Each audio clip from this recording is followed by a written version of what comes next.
This timeline was created by Walidah Imarisha to explore the history of race, identity, and power in Oregon, and also in the larger United States. If you need to read the slides more, you can always hit pause. There is also a version of this video available without the audio commentary. Though not properly documented, it is believed that there were Black people in Oregon as early as 1579, as part of Francis Drake's crew, which included at least 2 Black men and 1 Black woman, or even earlier as crew members of Spanish ships.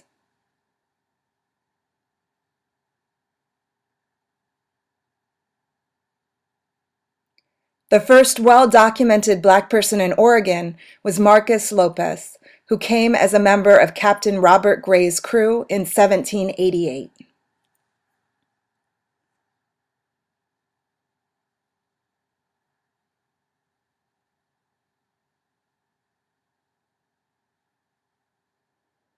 The most well-known Black man in Oregon was York, who was enslaved by Clark from the Lewis and Clark expedition.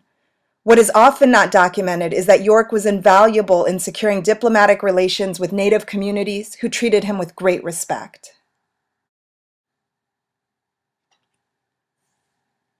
It's important to know that during the antebellum period, the greatest issue for this nation was slavery.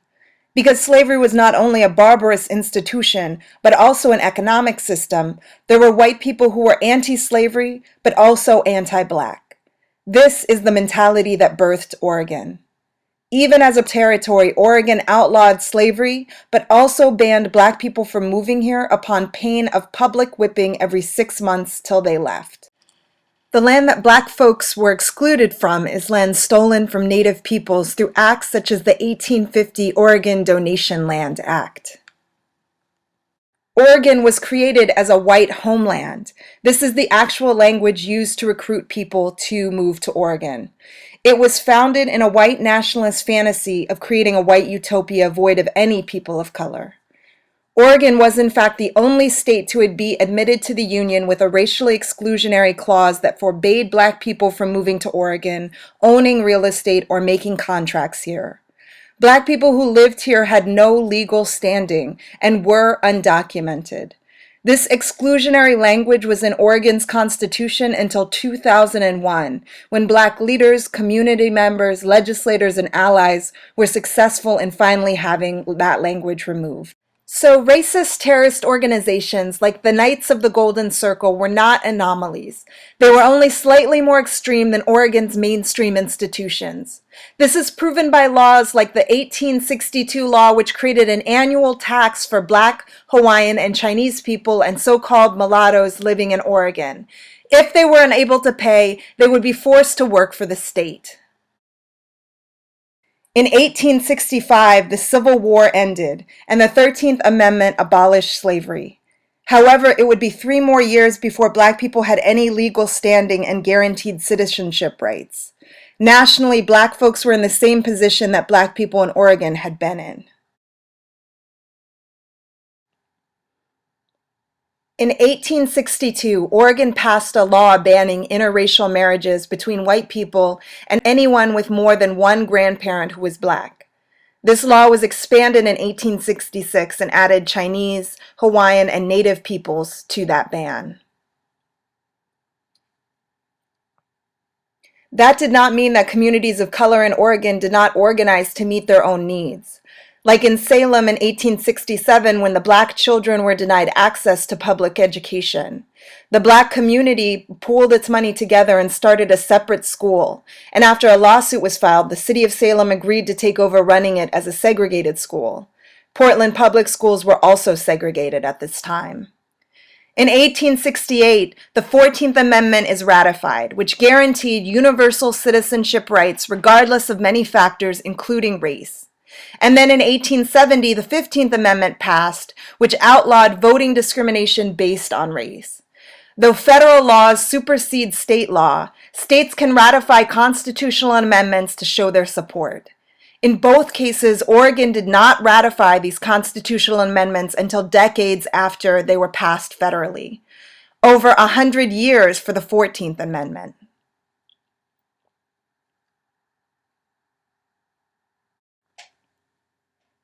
The period after the Civil War was called Reconstruction and was a time when the Black communities in the South made advances, partially because Northern troops occupied the South to police the white South. Reconstruction was eradicated in 1877 when the Hayes Compromise gave the presidency to the Republicans in exchange for the withdrawal of Union soldiers from the South. This unleashed a wave of white racist backlash against Black people, epitomized in the massive rise of the terrorist act of lynching. Ida B. Wells was a key fearless journalist and organizer who traveled the country working to document these atrocities and to show the real reason for them was about controlling physically and economically Black communities.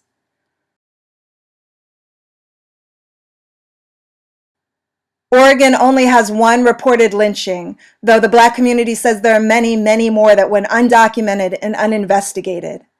In Coos Bay in 1902, a mob of 200 armed white men shot Alonzo Tucker and then hung him off a bridge.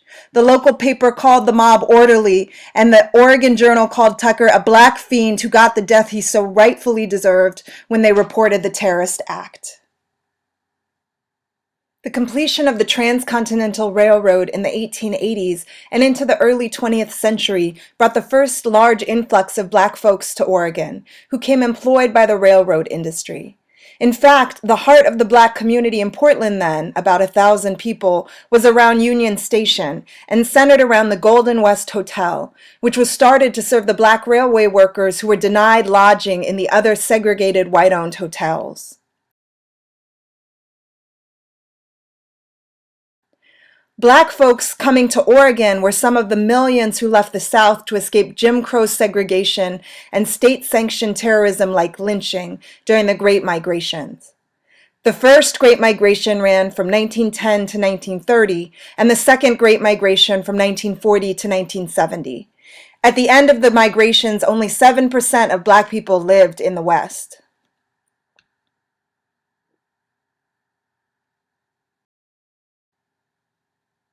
Beatrice Kennedy was one of the tireless civil rights activists in Oregon. She helped to found the Portland chapter of the NAACP in 1914, and she was the editor and owner of Portland's most successful Black newspaper, The Advocate.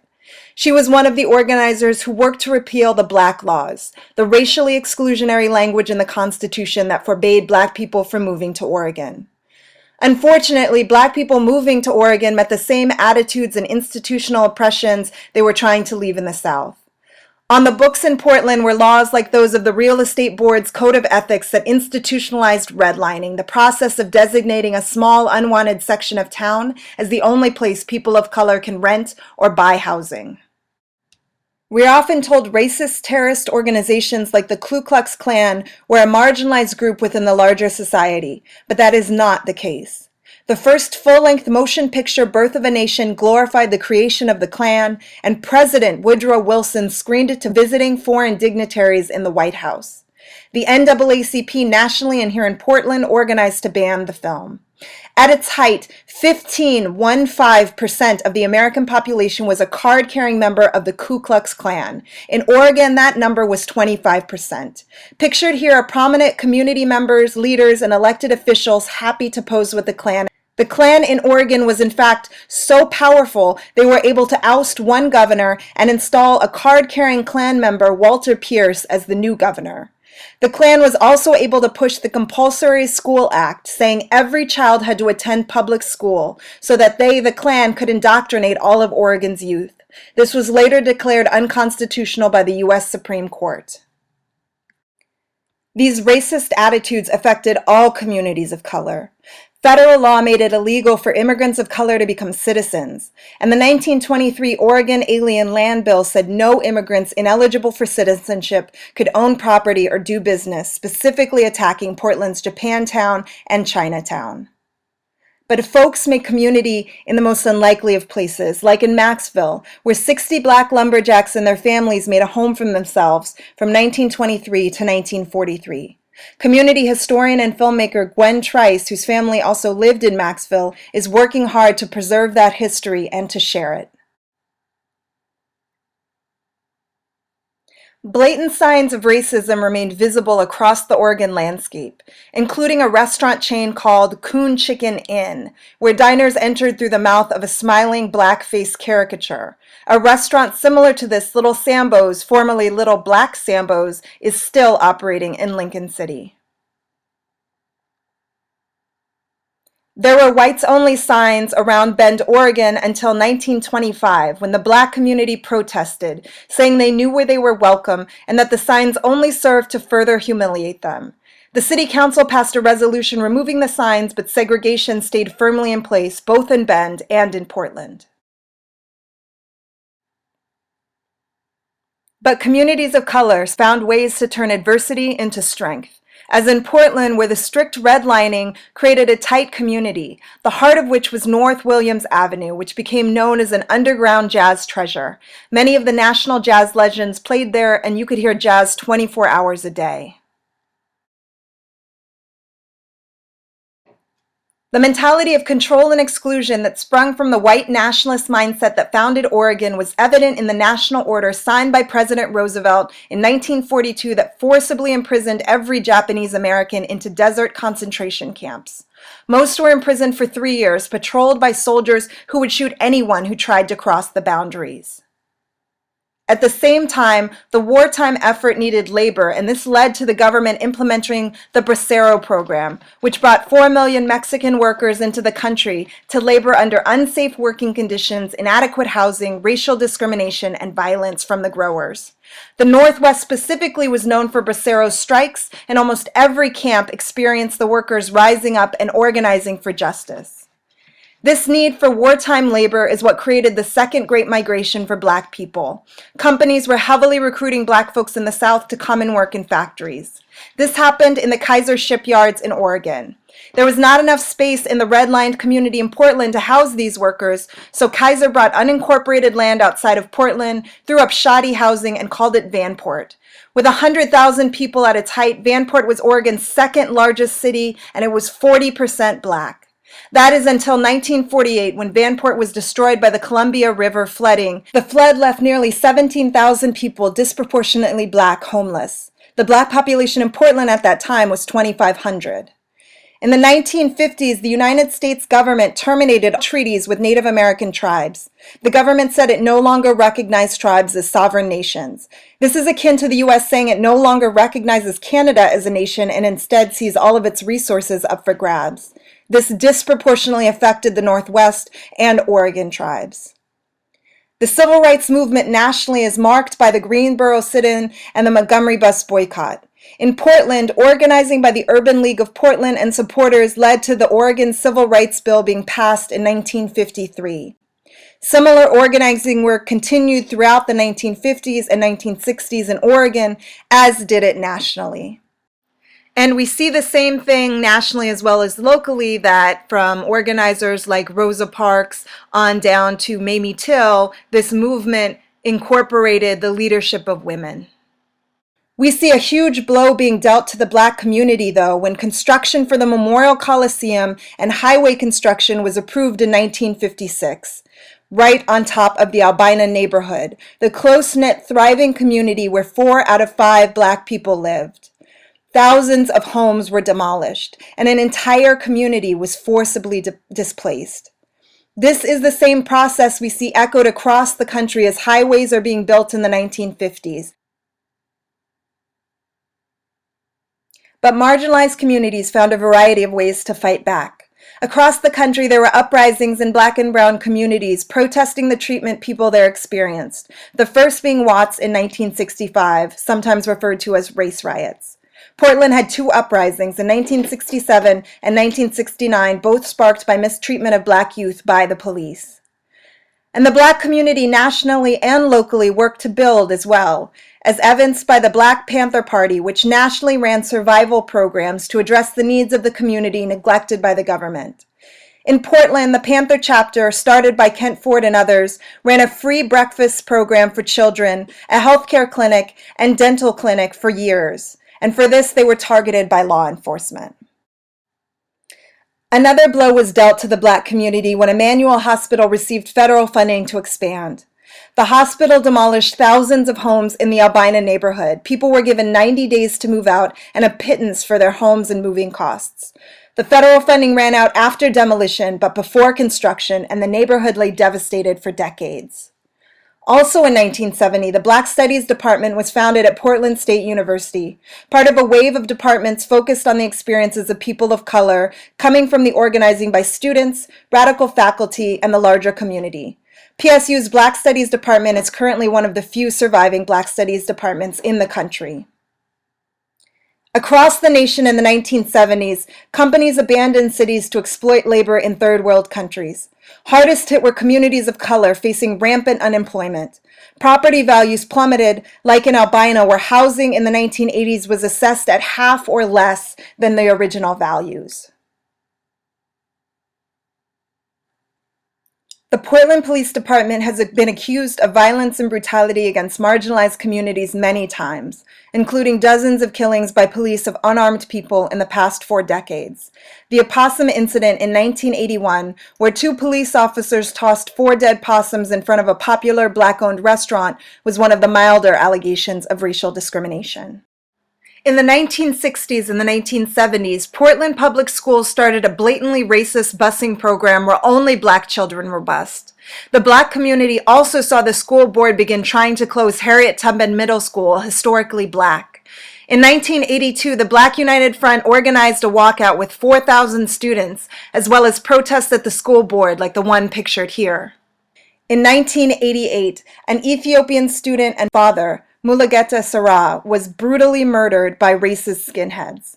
In response, communities organized a number of different activities, including organizations, rallies, educational events, and a 1,500-person rally in 1990 in memory of Sarah. When Union Boulevard, the main street through the historic Black community, was changed to Martin Luther King Jr. Boulevard, a reactionary coalition formed to protest the name change and put it on the ballot. The state Supreme Court had to step in, saying that the name change was an administrative decision, not subject to voting, and that it stayed. The Black community had been pressuring City Council to invest in historically Black communities for years. In response, the City of Portland finally began a process of urban renewal. Unfortunately, the end result was that 10 years later, Black people owned almost 40% fewer homes in the neighborhood, while white people owned 43% more. Black families were displaced to far-flung areas, and the community was fractured. The criminalization of Black existence that began before the founding of Oregon as a state continued with the passing of Measure 11, which established mandatory sentencing for a number of crimes. Black communities, especially Black youth, have been disproportionately affected, being arrested and charged more than other youth that commit the same crimes. Avel Gordley, an activist and community organizer, became the first Black woman to be elected to the Oregon State Senate in 1996, and worked to institute a number of progressive reforms, including being part of the coalition to remove Oregon's racially exclusive language from the Constitution, which was finally successful in 2001. This project has enjoyed the support, scholarship, and input of many different places and individuals. I want to thank them all. One of the key individuals is Dr. Daryl Milner, one of the founders of PSU's Black Studies Department. Dr. Milner's groundbreaking scholarship and specifically his mentorship on this particular project were both invaluable. This is by no means a comprehensive timeline. There were many histories that were left out, and there have been many events since 1996 that have affected the Black community. I hope people will take it upon themselves to learn more about the history of the state, which I believe is reflective of the history of the larger nation. Here are some excellent resources and organizations to begin as starting places. I'm Walidah Imarisha, and I appreciate you taking time to listen to this. I do public interactive programs with this timeline, so if you're interested, please check my calendar at my website for upcoming events, www.walidah.com.